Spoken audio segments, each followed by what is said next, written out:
বন্ধুরা সবাই কেমন আছে? চলে এসেছি আজকে রান্না বান্না নিয়ে। তো এদিকে মাছ ভাজা বসে দিয়েছি, এদিকে ভাত আমার হয়ে এসছে প্রায়। মাছের ঝোল করব। এক পিঠ ভাজা হয়ে গেছে, উল্টে দেবো, আর এক পিঠ ভাজবো। আর এর আগে ভেজে নিয়েছি। তো দেখো, এই মাছগুলো কিন্তু ভোলা মাছ, সর্ষে পোস্ততে ঝাল করলেই ভালো লাগে, কিন্তু আমাদের এই ঝালটা না, আমাদের ভোলা মাছের ঝোল খাবে আলু বেগুন দিয়ে। তাই যে বেগুনগুলো কেটে ভাজা বসে দিয়েছি। এদিকে আলু কেটে ধুয়ে বেগুনগুলো ভেজে নিই।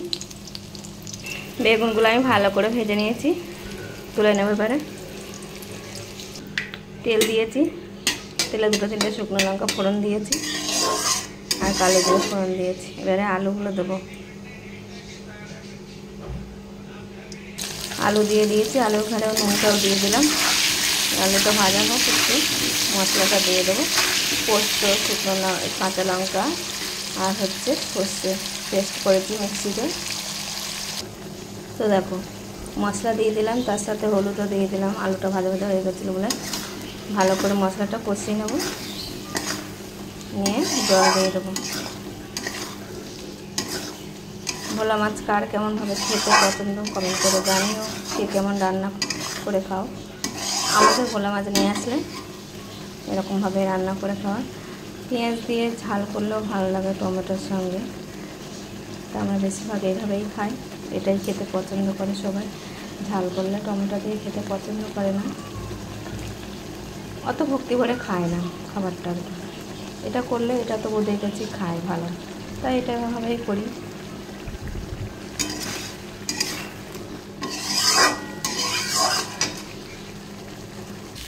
দেখো, মশলা আমার কিরকম কষা হয়ে গেছে। এবার আমি জল দেবো, বেশি কষবো না, কারণ তিতো তিতো লাগবে।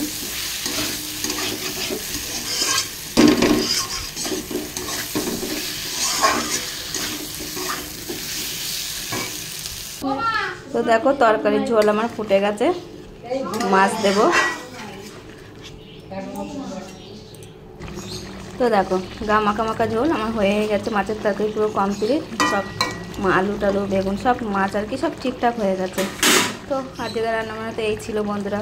আর রাত্রে ডিমের তরকারি করেছিলাম, ডিমের তরকারি আছে, তার সঙ্গে আর ডাল আছে, ওগুলো ফ্রিজ থেকে কাছে বার করে নেবো। ভাতের মধ্যে আলু সিদ্ধ দেওয়া আছে, খাওয়ার আগে একটু মেখে টেকে নেবে। কি পাঁপড় ভাজা যা আছে দিচ্ছে, যেটা যার ইচ্ছা হবে তাই খাবে।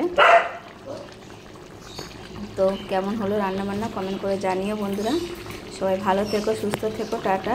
আমার বন্ধু ভিডিওটা ভালো লাগলে একটু লাইক কমেন্ট শেয়ার করে দিও। সবাইকে জানাই শুভ দুপুরের অনেক শুভেচ্ছা। ভালো থেকো বন্ধুরা, টাটা।